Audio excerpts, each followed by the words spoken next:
Hello. આજે આપણે ધર્મ વિશે વાત કરીશું. વાસ્તવમાં ધર્મ એટલે શું? મારી દૃષ્ટિએ આપણને મળેલ અમૂલ્ય માનવ જીવન સારી રીતે જીવવાની કલા એ જ ધર્મ.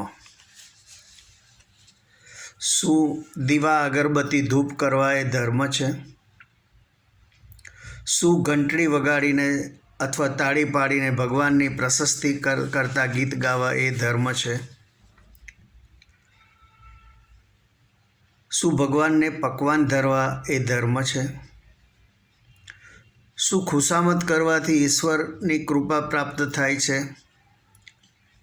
શું ઉપવાસ કરવાથી ઈશ્વર ખુશ થાય છે? આ બધા સવાલોના જવાબ આપણે જાતે જ નક્કી કરવાના છે. આપણા અનેક ધર્મોમાં સૌથી પ્રાચીન ધર્મ છે હિન્દુ ધર્મ, જેના મુખ્યત્વે 3 દેવ છે: બ્રહ્મા, વિષ્ણુ અને શિવ. વિષ્ણુના 10 અવતારમાં રામ અને કૃષ્ણ 7મા અને 8મા નંબરે આવે છે. હિન્દુ ધર્મ લગભગ 5000 કરતાં વધારે વર્ષ જૂનો છે.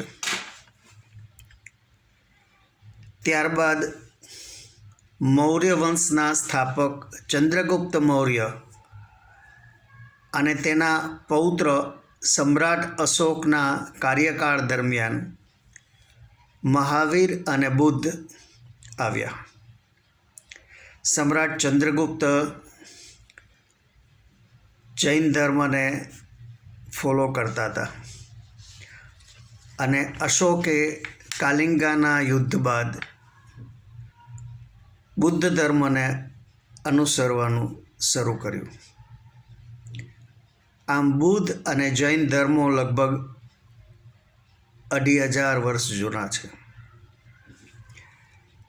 ત્યારબાદ ઉત્તર પ્રદેશના છપૈયામાં જન્મેલા ઘનશ્યામ પાંડે એટલે કે સહજાનંદ સ્વામીએ સ્થાપેલ સ્વામિનારાયણ પંથ લગભગ 200 વર્ષ જૂનો છે. આપણે જો જૈન સંપ્રદાયની વાત કરીએ તો તેઓ તીર્થંકરોની ભક્તિ કરે છે. તેમના પ્રથમ તીર્થંકર તરીકે ઋષભદેવની ગણના થાય છે.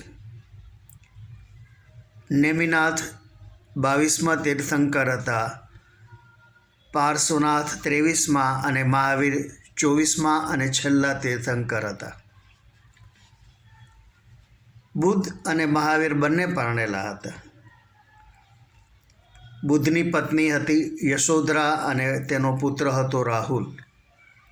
મહાવીરની પત્ની હતી યશોદા અને પુત્રી પ્રિયદર્શના હતા. પરંતુ નાની ઉંમરમાં જ બુદ્ધ અને મહાવીર બંને સંસાર ત્યાગીને સંન્યાસી બની ગયા. જૈન સંપ્રદાયના 2 ભાગ છે. એક છે શ્વેતાંબર અને બીજો છે દિગંબર.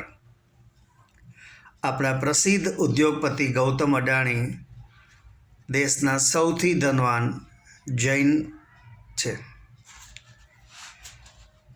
જૈન ધર્મના નિયમ પ્રમાણે ખોરાક અને પાણી માત્ર સૂર્યોદયથી સૂર્યાસ્ત સુધીના સમયમાં જ લેવા જોઈએ, કારણ કે સાંજ પછી વાતાવરણમાં બેક્ટેરિયાનું પ્રમાણ ખૂબ વધી જાય છે અને તે ખોરાકમાં ભળી જાય છે.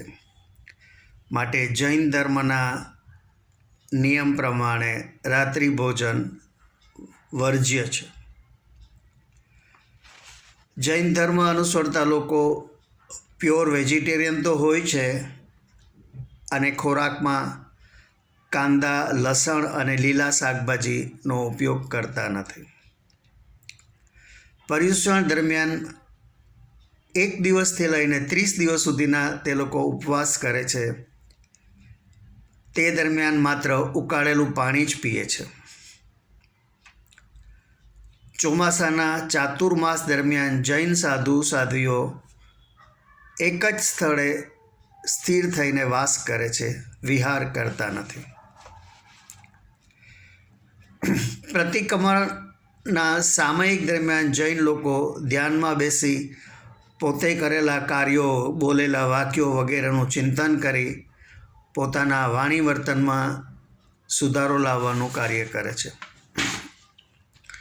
પર્યુષણની સમાપ્તિમાં જૈન લોકો મિચ્છામી દુક્કડમ કહી ક્ષમા યાચના કરે છે.